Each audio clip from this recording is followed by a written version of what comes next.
Hello everyone, true English classes bye Ramesh sir को subscribe कीजिए, bell icon को press कीजिए ताकि मेरा नोटिफिकेशन सबसे पहले पहुंचे आप तक। Thank you. Hello everyone, true English classes bye Ramesh sir में आपका स्वागत है।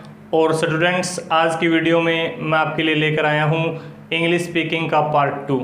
और स्टूडेंट्स, ये वीडियो आपके लिए होने वाली है बहुत ज़्यादा इम्पोर्टेंट, क्योंकि इस वीडियो में हम बात करने जा रहे हैं सुबह से लेकर शाम तक या रात सोने तक जितने भी सेंटेंसेस जो बोले जाते हैं वो मैं आपको करवाने जा रहा हूँ। और वो सारे सेंटेंसेस आपको रटने की ज़रूरत नहीं है।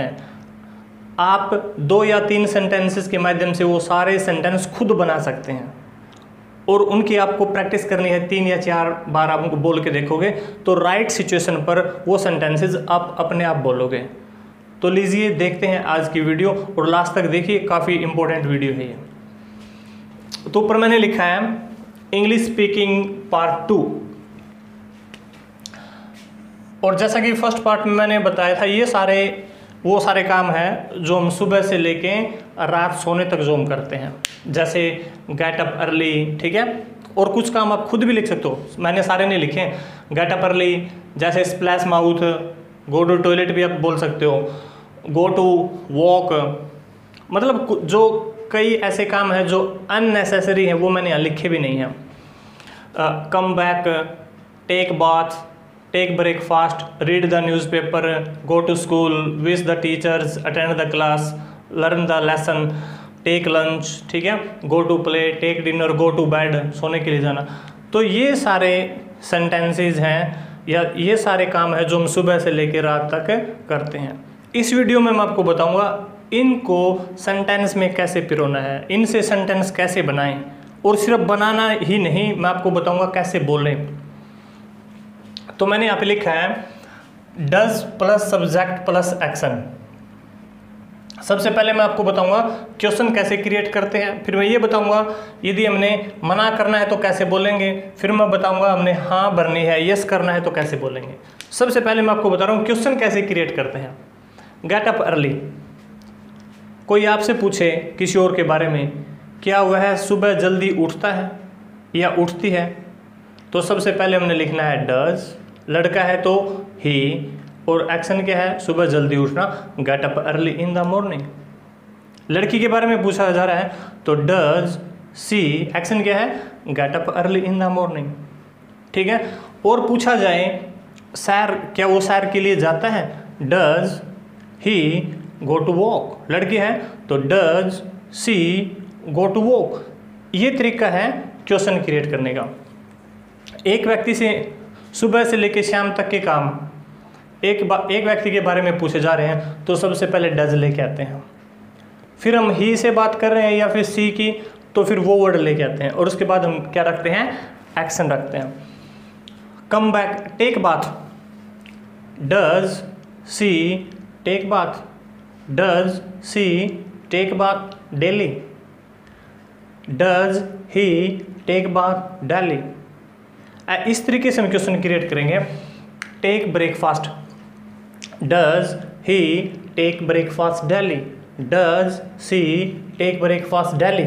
ये हम एक व्यक्ति की बात करें, क्वेश्चन कैसे क्रिएट करते हैं। तो सबसे पहले स्टूडेंट्स हम क्या रखते हैं, डज। इसके बाद क्या रखते हैं, सब्जेक्ट। इसके बाद क्या रखते हैं, एक्शन।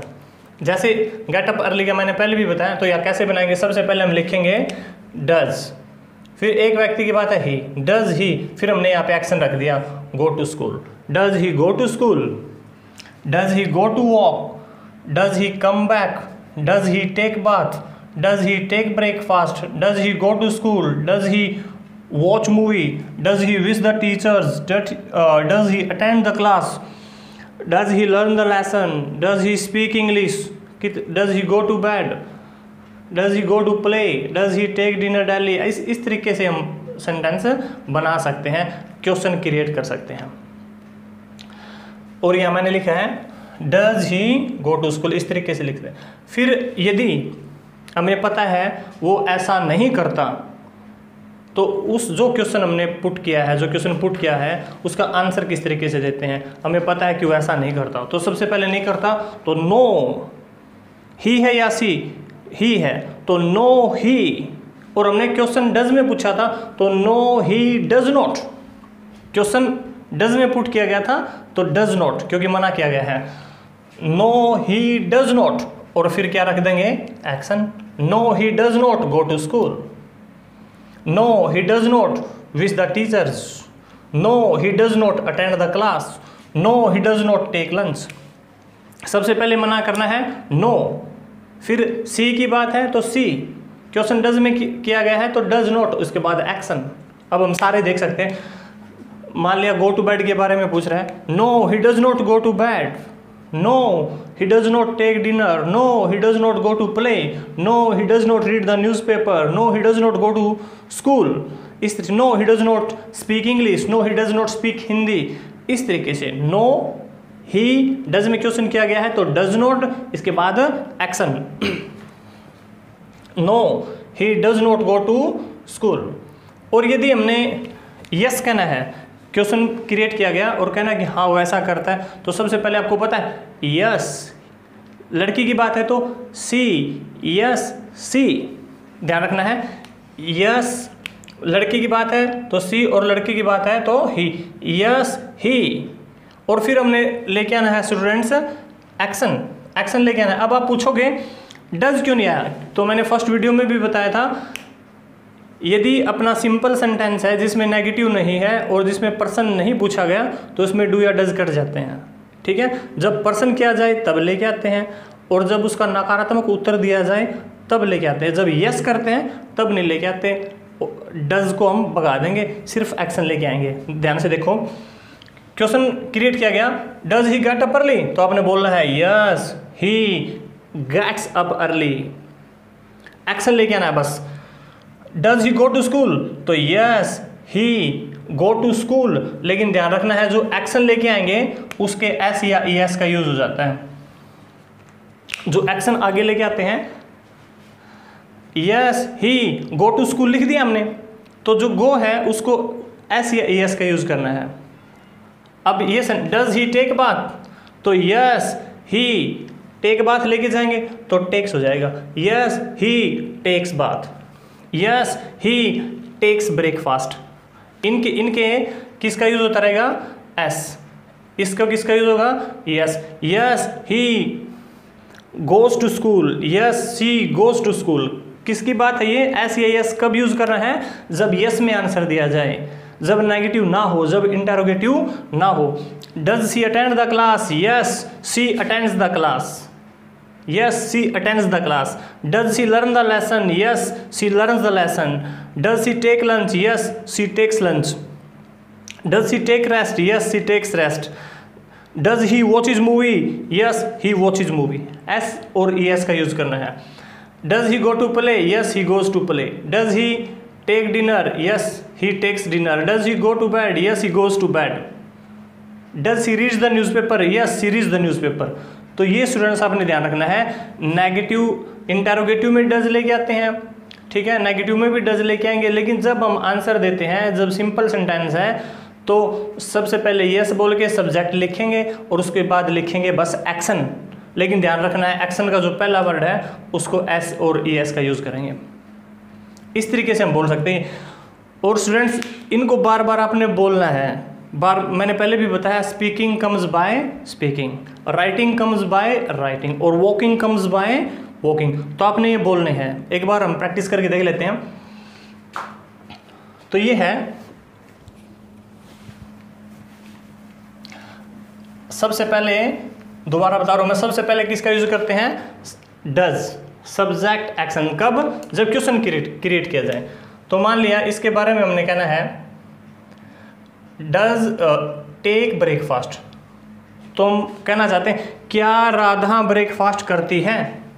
इसको कैसे लिखेंगे फिर, क्या राधा ब्रेकफास्ट करती है, तो सबसे पहले लिखेंगे स्टूडेंट्स डज, सब्जेक्ट कौन है, राधा, और एक्शन क्या है, take breakfast, take breakfast. Daily भी लिख सकते हो, क्या वो हर रोज ब्रेकफास्ट करती है। इस तरीके से क्वेश्चन के मना करना है तो आपने लिखना है नो, राधा को बोलेंगे हम सी, ठीक है। तो अब लिखेंगे डज नॉट, और एक्शन क्या है, टेक ब्रेकफास्ट, ये लिख देंगे। फिर यहाँ पे take breakfast, breakfast. No she does not take breakfast. और हमने बोलना है यस हाँ वो ऐसा करते हैं, तो यस सी टेक ब्रेकफास्ट अपना एक्शन था, इसको हम लेके आएंगे, ये एक्शन था, लेकिन हमने इसको किसका यूज कर देना है, एस का यूज कर देना है, यस सी टेक्स ब्रेकफास्ट। ध्यान से देखो भाई, सबसे पहले डज, फिर सब्जेक्ट और फिर एक्शन। नो करना है, फिर सब्जेक्ट, फिर डज नॉट लेके आएंगे क्योंकि नकारात्मक का, फिर एक्शन। और जब हाँ की जाए यस सी और फिर एक्शन रखते हैं सेम, लेकिन एस और एस का यूज करना है, और ये बार बार आपने बोलने भी हैं। Does she get up early, yes she gets up, yes she gets up early. Does he go to walk, yes he goes to walk. Does he come back, yes he comes back. Does he take breakfast, yes he takes breakfast. Does he go to school, yes he goes to school. Does he wish the teacher, yes he wishes the teachers. Does he attend the class, yes he attends the class. इस तरीके से। Does he speak English, yes he speaks English. इस तरीके से आपने, और मना करना है तो no he does not speak English. इस तरीके से आपने इन सेंटेंसेस को बोलना है और बार बार बोलना है। एक सेंटेंस को 3 या 4 बार आप बोलोगे तो ये कंप्लीट हो जाएंगे आपके, और आप उस टाइम इन सेंटेंसेस को बोल पाएंगे जब इनकी ज़रूरत होती है। तो इस वीडियो में स्टूडेंट्स इतना ही, और यदि आपको वीडियोस पसंद आ रही हैं तो सब्सक्राइब कीजिए, बेल आइकन को प्रेस कीजिए, लाइक करते रहिए, शेयर कमेंट करते रहिए, ठीक है। और अगली वीडियो भी अपनी इंग्लिश स्पीकिंग से रिलेटेड होगी। इसमें मैंने डू डज को कंप्लीट करवाया है, प्रेजेंट में कैसे बोलते हैं। नेक्स्ट वीडियो में बताऊंगा पास्ट में कैसे बोलते हैं, ऐसा काम, ये काम कैसे करते हैं। अब तो मैंने ये सीखा है, वो काम कैसे किया पास्ट। नेक्स्ट वीडियो में मैं पास्ट के बारे में, डिड के बारे में बताऊंगा। तब तक हंसते रहिए, मुस्कुराते रहिए और अगली वीडियो का इंतजार करते रहिए। Thank you, good bye.